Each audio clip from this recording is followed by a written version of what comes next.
apareça, tá? O homem foi um gênio e era crente. E faz Richard Dawkins parecer trabalho de brinquedo, tá?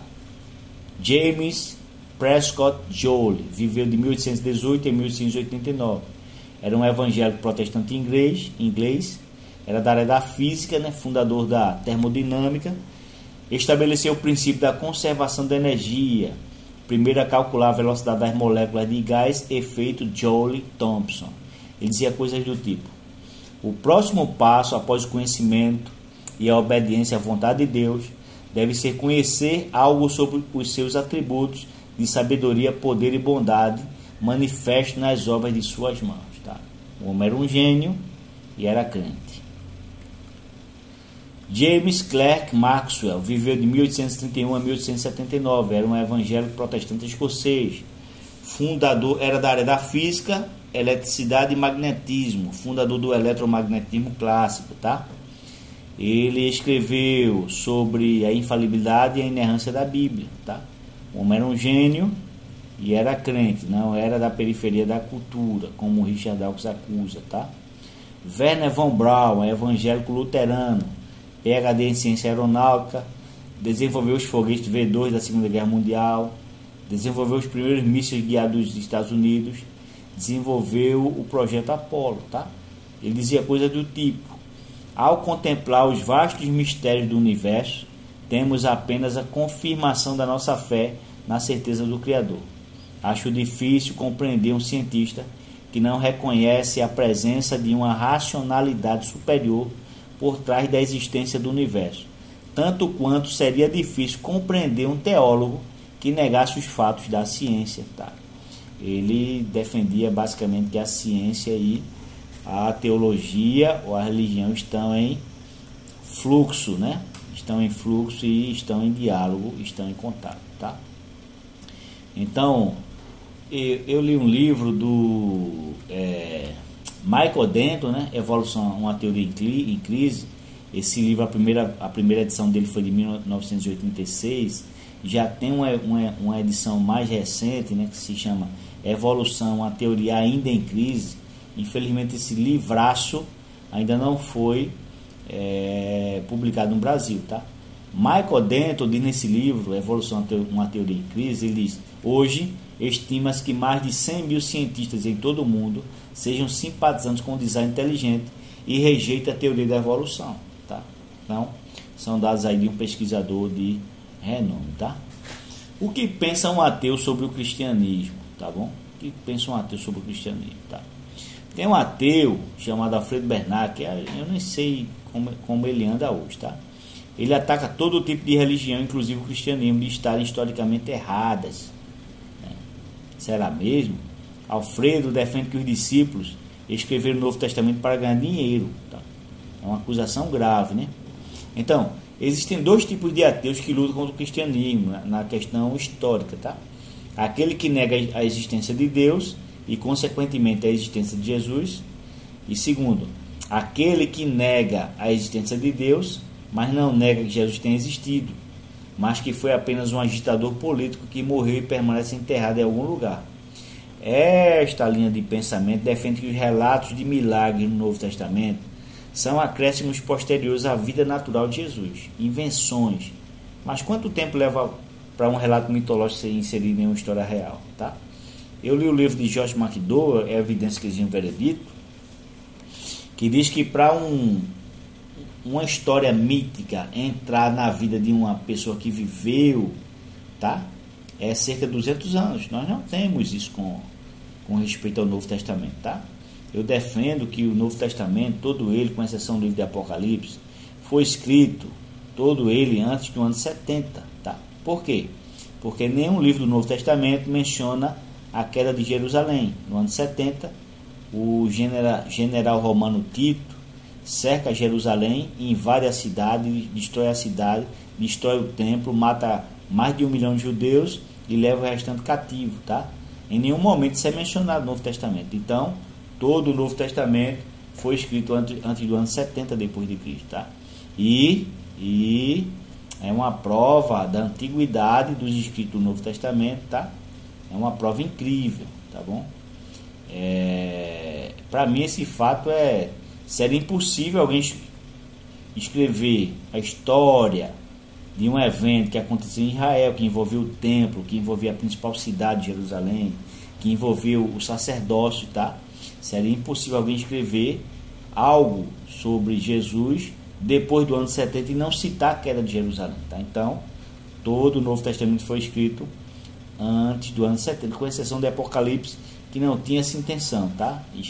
Apocalipse escreve e retrata uma revelação, tá? Terceiro ponto, ele dizia que o Novo Testamento está cheio de falhas, erros e contradições. E quarto, o Novo Testamento foi criado e inventado no Concílio de Nicéia em 325. Ele diz que antes disso o Novo Testamento não existia, tá? Guarda essa informação aí final, tá? É importante essa informação final. Tomando uma água aqui que eu não sou de ferro, né? Ele também disse que não existe nenhuma referência histórica sobre Jesus fora da Bíblia, tá? Também é uma acusação séria que não se sustenta, tá bom? Mas como os ateus, esses ateus radicais, que são chamados pelos americanos de ateus de aldeia, né? Aquele radical que é aquele tipo de pessoa que você chega e diz: se eu provar para você, você acredita? Ele diz: ainda que você me provar, eu não acredito, tá? São radicais mesmo, tá bom?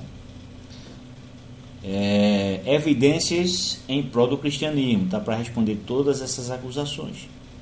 São 3 os tipos de testes sobre as evidências do cristianismo. Testes das evidências bibliográficas, envolve o conhecimento filológico. Teste das evidências internas, envolve o conhecimento da cultura bíblica e o contexto cultural. Teste das evidências externas, envolve conhecimento histórico. Tá? Se Jesus de fato não tivesse existido, todos esses testes deveriam se apresentar com argumentos muito fracos. É o que nós vamos ver a partir daqui para frente, tá bom? Daqui para frente. Pense sobre isso aí.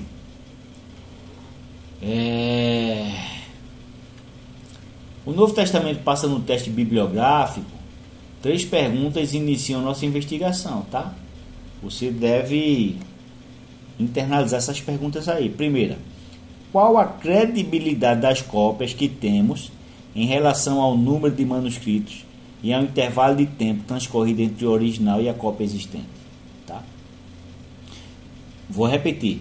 Qual a credibilidade das cópias que temos em relação ao número de manuscritos e ao intervalo de tempo transcorrido entre o original e a cópia existente? Segundo, pode-se entender que há evidência de manuscritos mais precisos e em quantidade muito maior para o Novo Testamento do que para qualquer outro livro do mundo antigo, tá? Terceiro, além disso, há mais manuscritos com maior exatidão e datação mais antiga do que qualquer outra obra clássica secular da antiguidade? A simples resposta a essas 3 perguntas é sim. Então, tire suas próprias conclusões e vá internalizando essas informações, tá? Evidências em prol do cristianismo, teste bibliográfico, tá? Tem um manuscrito chamado manuscrito John Highlands, tá? É um papiro, contém cerca de 5 versículos, do Evangelho de João, no capítulo 18, versículos 31 ao 33, versículos 37 e 38. Esse papiro, esse fragmento, foi encontrado no Egito e é datado entre 117 e 138 d.C. O grande filólogo Adolf Deismann, que nem sequer era crente, tá? Argumentou que poderia ser ainda mais antigo, tá? Então vejam, um fragmento do Evangelho de João, datado entre 117 e 138 d.C., pela maior autoridade em manuscritologia, tá? E Alfredo Bernard disse que o Novo Testamento foi inventado no Concílio de Nicéia em 325. A evidência arqueológica diz que ele está enganado, tá? Está redondamente enganado. Só para confirmar a superioridade do Novo Testamento em número de manuscritos antigos, tá? Existem cerca de 5.686 manuscritos gregos, tá? Mais de 10.000 manuscritos em latim, mais de 4.100 em língua eslava, mais de 2.500 manuscritos em armênio, mais de 2.000 manuscritos em etíope além de centenas em outras línguas, perfazendo um total de 24.286 manuscritos. Tá? Note que o intervalo de tempo é pequeno se aparece um fragmento do tipo do John Highlands, o manuscrito John Highlands. Tá? Se o Novo Testamento não é confiável, então qual livro antigo será? Tá?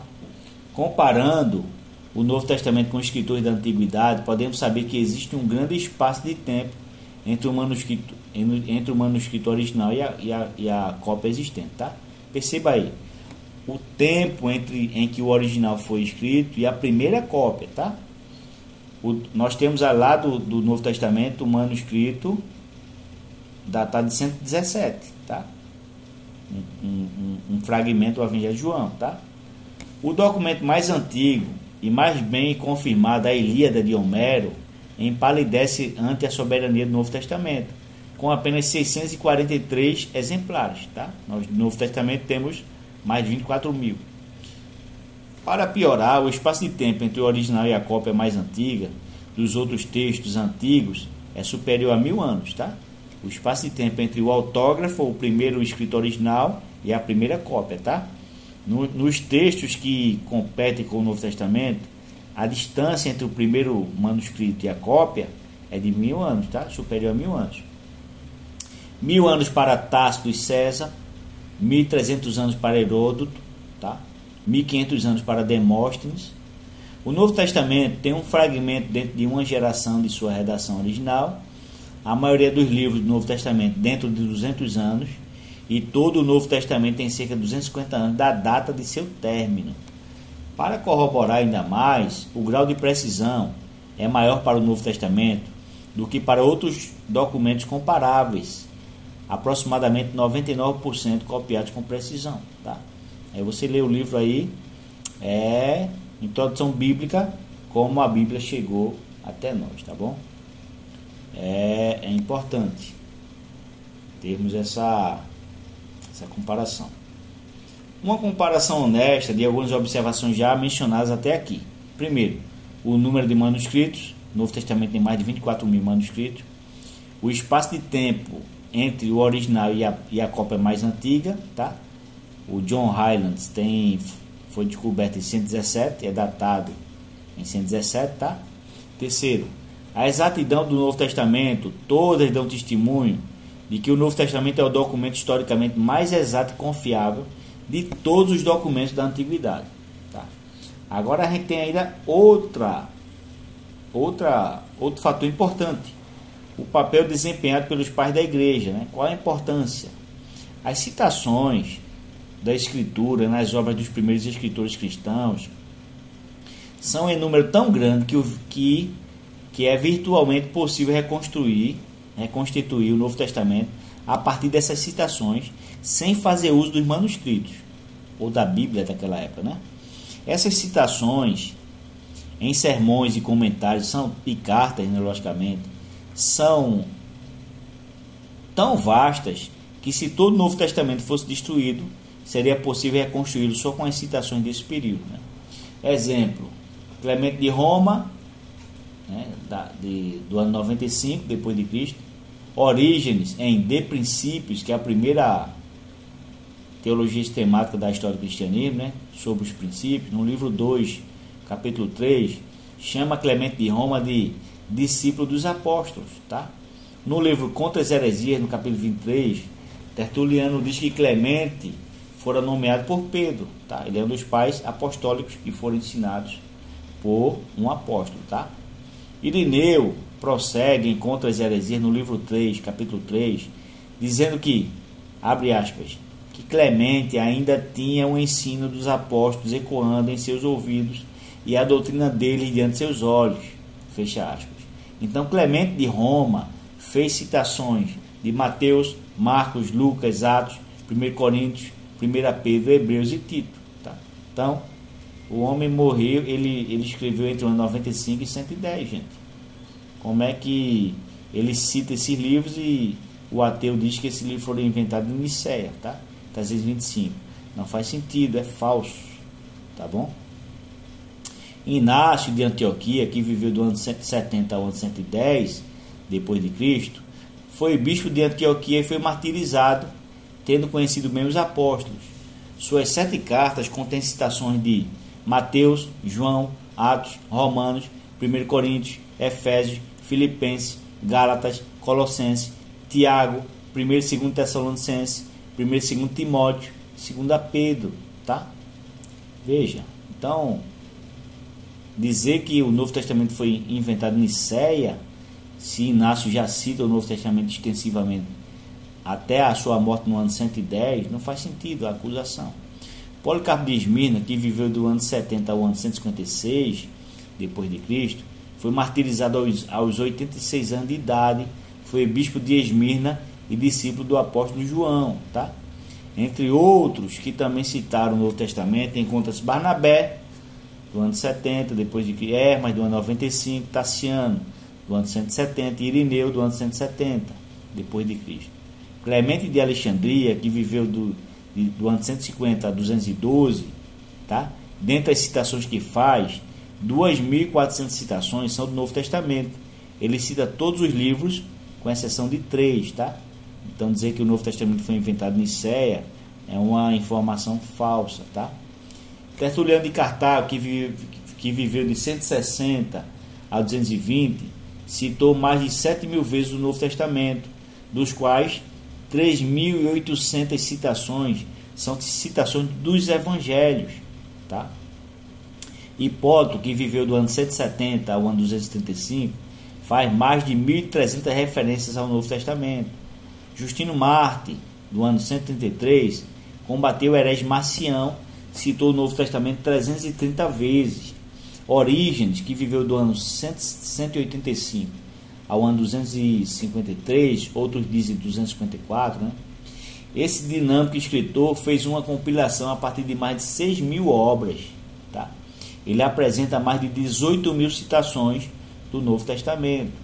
Cipriano de Cartago, falecido no ano 258 depois de Cristo, usa aproximadamente 740 citações do Antigo Testamento e 1.030 citações do Novo Testamento, tá? Então, a afirmação para dizer que o Novo Testamento foi criado e inventado em Nicéia não faz sentido, gente, tá? Um rápido apanhado estatístico mostrará a existência de umas 32.000 citações do Novo Testamento feitos até o Concílio de Nicéia, em 325, pelos pais da Igreja.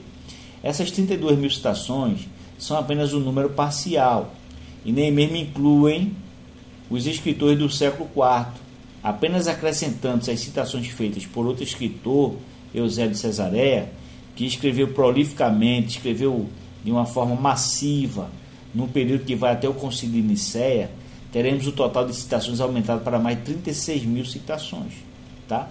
Então, Justino Marte citou os Evangelhos 268 vezes, Atos dos Apóstolos 10 vezes, Epístolas Paulinas 43 vezes, Epístolas Gerais 6 vezes, Apocalipse ele fez 3 citações e 276 alusões, citando o Novo Testamento 330 vezes.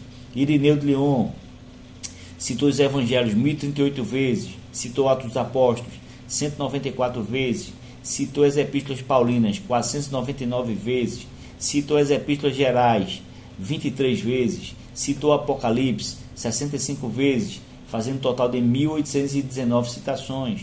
Clemente de Alexandria citou os Evangelhos 1017 vezes, citou Atos dos Apóstolos 44 vezes, citou as Epístolas Paulinas 1127 vezes, citou as Epístolas Gerais 207 vezes, citou Apocalipse 11 vezes, fazendo um total de 2.406 citações. Orígenes citou os Evangelhos 9.231 vezes, citou Atos dos Apóstolos 349 vezes, citou as Epístolas Paulinas 7.778 vezes, citou as Epístolas Gerais 399 vezes, citou Apocalipse 165 vezes, fazendo um total de 17.922 citações. Tertuliano de Cartago citou os Evangelhos 3.822 vezes, citou Atos dos Apóstolos 502 vezes, citou as Epístolas Paulinas 2.609 vezes, citou as Epístolas Gerais 120 vezes, citou o Apocalipse 205 vezes, fazendo um total de 7.258 citações. Hipólito citou os evangelhos 734 vezes, o Atos dos Apóstolos 42 vezes, as epístolas paulinas 387 vezes, as epístolas gerais 27 vezes, o Apocalipse 188 vezes, fazendo um total de 1.378 citações. Eusébio de Cesareia citou os evangelhos 3.258 vezes.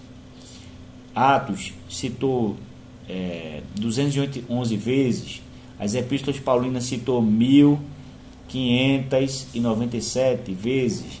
As epístolas gerais ele citou 88 vezes. O Apocalipse ele citou 27 vezes, fazendo um total de 5.176 citações. Então só Justino Marte, Irineu, Clemente de Alexandria, Orígenes, Tertuliano de Cartago, Hipólito, Eusébio de Cesareia, só esses citaram os evangelhos 19.368 vezes, Atos dos Apóstolos 1.352 vezes, as epístolas paulinas 14.035 citações, as epístolas gerais 870 citações, o Apocalipse 664 citações, fazendo total de citações de 36.289 citações, tá?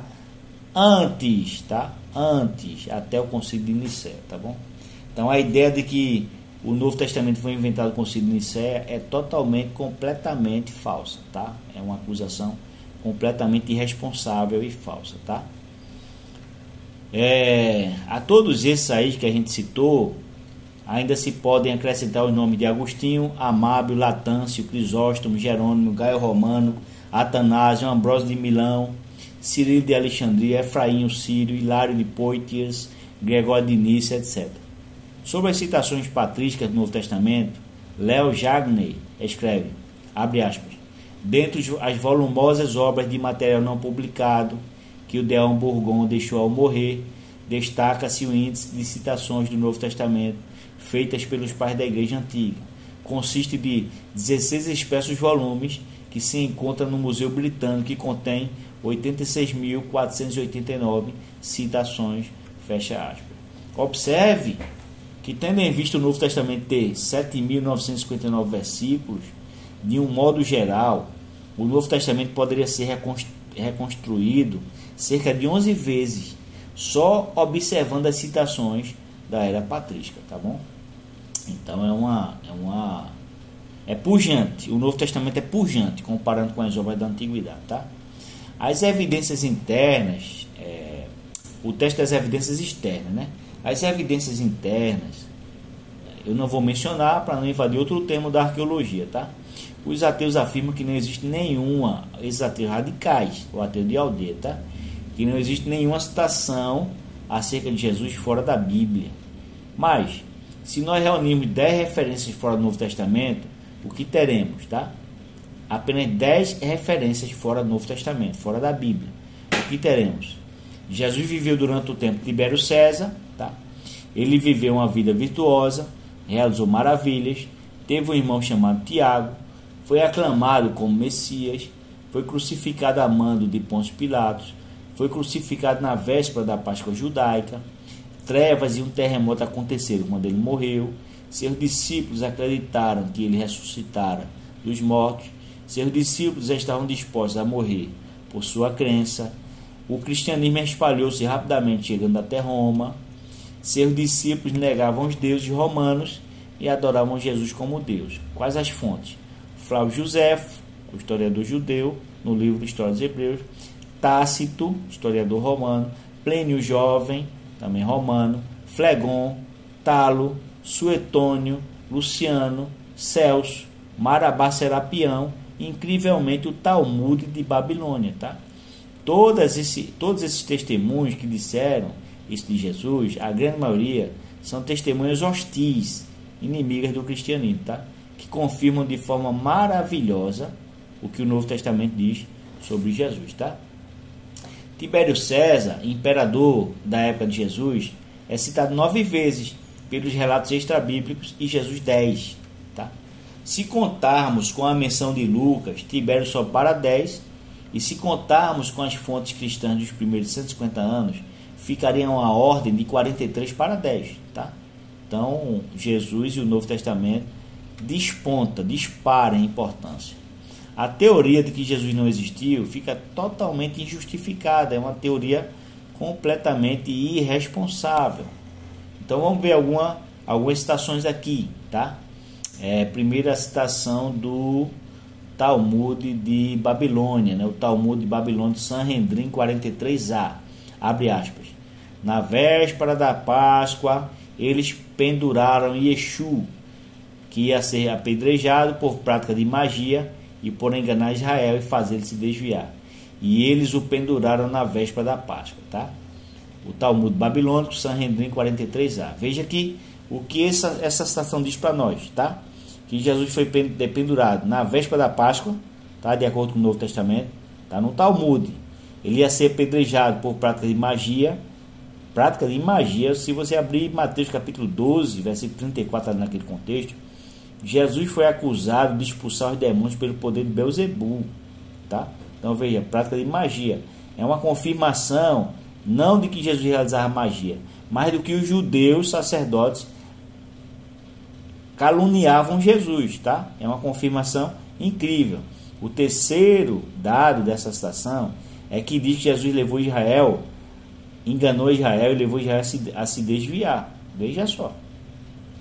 Significa que a mensagem que Jesus pregou dentro da nação de Israel impactou a nação inteira. É uma confirmação vindo de uma testemunha hostil, inimiga do cristianismo. É uma confirmação incrível do que a Bíblia diz sobre Jesus, tá? Então, esses relatos da crucificação estão de pleno acordo com os evangelhos. Você pode ler lá Lucas capítulo 22, versículo 1 e João capítulo 19, versículo 31, tá? A segunda citação vem de Plínio o Jovem, na Epístola 97. Olha o que ele diz, abre aspas.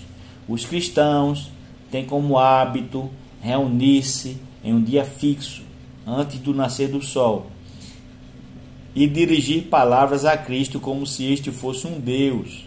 Eles mesmos fazem um juramento de não cometer qualquer crime, nem cometer roubo, ou saque, ou adultério, nem quebrar sua palavra, e nem negar um depósito quando exigido.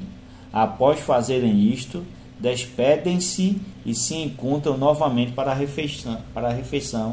Fecha aspas. Veja que confirmação incrível vindo de um escritor, né, secular e estritamente inimigo também do cristianismo, tá? Então, será mesmo que o Novo Testamento foi inventado ou criado no Concílio de Nicéia em 325 depois de Cristo? Só para concluir esse texto aqui, tá?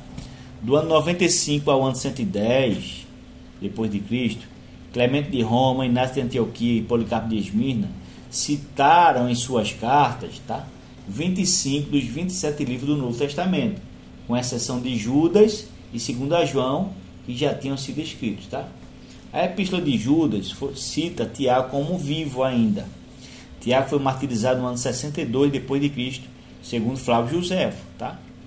Se a Epístola de 3 João foi citada por eles e foi escrita depois de 2 João, necessariamente 2 João já existia, tá?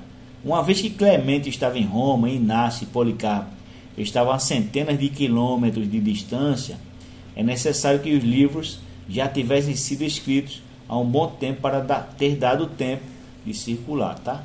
Provavelmente isso coloca todos os livros do Novo Testamento antes de 70 depois de Cristo e supõe a escrita do Evangelho de Marcos e ou Proto-Marcos de 15 a 20 anos depois da morte e ressurreição de Jesus. Então, são dados históricos incríveis que mostram a antiguidade e a pujança, tá, do Novo Testamento, tá bom? Outra questão forte, interessante é: se Deus existe e os milagres são possíveis, tá? Os ateus dizem que milagre não existe, tá bom? Milagre não existe, tá? O argumento, existem dois argumentos contra os milagres, muito usados pelos ateus: o argumento de Spinoza e o argumento de David Hume, tá? O argumento de Spinoza contra os milagres foi o seguinte: primeira premissa, os milagres são violações das leis naturais. Segunda premissa, as leis naturais são imutáveis. Terceira premissa: é impossível violar as leis naturais, portanto, os milagres são impossíveis. Agora, quem disse que as leis naturais não podem ser manipuladas? Porque você entra no avião, você entra num Boeing 747, por exemplo, 737, né? Que tem 5 milhões de peças que não conseguem voar. Que quando montadas da maneira correta, podem voar. Aí as leis naturais estão sendo manipuladas, tá? E você pega um navio que pesa toneladas, tá? Coloca ele dentro da água, ele não afunda, tá? As leis naturais estão sendo manipuladas, tá? Baruch Spinoza viveu de 1632 a 1677. Foi um dos primeiros filósofos a questionar a validade dos milagres. Ele era panteísta, ele acreditava que Deus é tudo e tudo é Deus, tá? Contudo, o maior argumento contra os milagres foi proposto pelo filósofo empirista David Hume, que viveu de 1711 a 1776. Tá? O argumento de Hume foi o seguinte: preste atenção aí nas premissas. Tem uma premissa que é falsa, tá? Preste atenção. Primeira premissa: a lei natural é, por definição, a descrição de uma ocorrência regular. Segunda premissa: o milagre é, por definição, uma ocorrência rara. Terceira premissa: a evidência em favor do regular é sempre maior do que a evidência em favor do raro. Quarta premissa: quem é sábio sempre baseia sua crença na evidência mais convincente. Quinta premissa: portanto, um sábio não deveria acreditar em milagres, tá? E aí? Qual premissa você acha que é a premissa falsa, tá? Eu sei qual é, eu não vou dizer a você agora. Até chegar lá, quando chegar no momento certo, eu vou dizer, vou dar um tempinho para você tentar responder aí, tá? Gente, a Universidade de Harvard, né? A universidade mais prestigiada do mundo, a melhor universidade do mundo, né? Ela foi fundada em 8 de setembro de 1636. Veja, 8 de setembro de 1636, em Cambridge, Massachusetts, nos Estados Unidos. Ela foi eleita a melhor universidade do mundo, tá? Em 1646, tá? 10 anos após a sua fundação, o que dizia a Carta de Harvard? A carta de universidade é a missão, tá? É a missão daquela universidade, tá? A Carta de Harvard de 1646 dizia, abre aspas, que todo aluno seja plenamente instruído e corretamente levado a considerar bem qual seja o principal propósito de sua vida e de seus estudos. 2 pontos. Conhecer a Deus e Jesus Cristo, que é a vida eterna, conforme João 17,3. E, portanto, lançar Cristo como o único fundamento de todo conhecimento sadio e do aprendizado. Como olhar para o Senhor só nos dá sabedoria, que todos se dediquem seriamente à oração em secreto para buscá-la nele.